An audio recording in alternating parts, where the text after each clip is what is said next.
السلام عليكم ورحمة الله وبركاته، والصلاة والسلام على أشرف المرسلين سيدنا محمد عليه أفضل الصلاة والسلام. النهاردة بدون أي مقدمات، جاي بتكلم على مشكلة الكورة عندنا في مصر. إن لازم كل لعيب كورة ابنه يطلع لعيب كورة. ابن سيد عبد الحفيظ لازم يطلع لعيب كورة، ابن أبو تريكة يطلع لعيب كورة، ابن شيكابالا يطلع لعيب كورة، ابن مش عارف مين، كل اللعيبة على كده.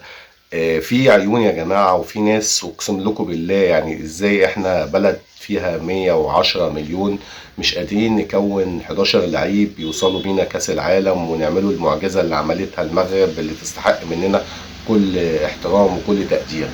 النهارده معايا لعيب بسم الله ما شاء الله، الله أكبر عليه. بيلعب في الدرجة الثالثة في نادي أصحاب الجياد، كابتن نادي أصحاب الجياد، مواليد 97. مركزه باك رايت.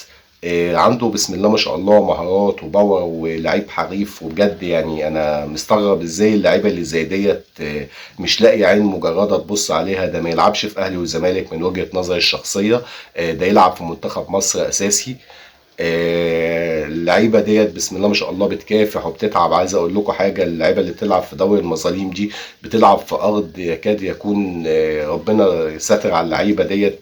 لعيبه ياما بتصاب بسبب الارض وبسبب المشاكل اللي بتحصل في دوري المظالم، فمحتاجين عين تبص عليهم. خلينا نبصوا على الفيديوهات الراجل دوت واحكموا انتوا بنفسيكوا على كلامي.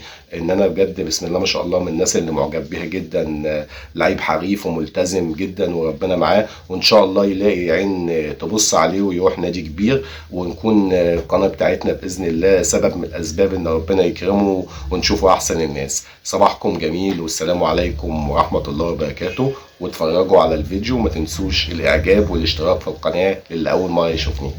شكرا.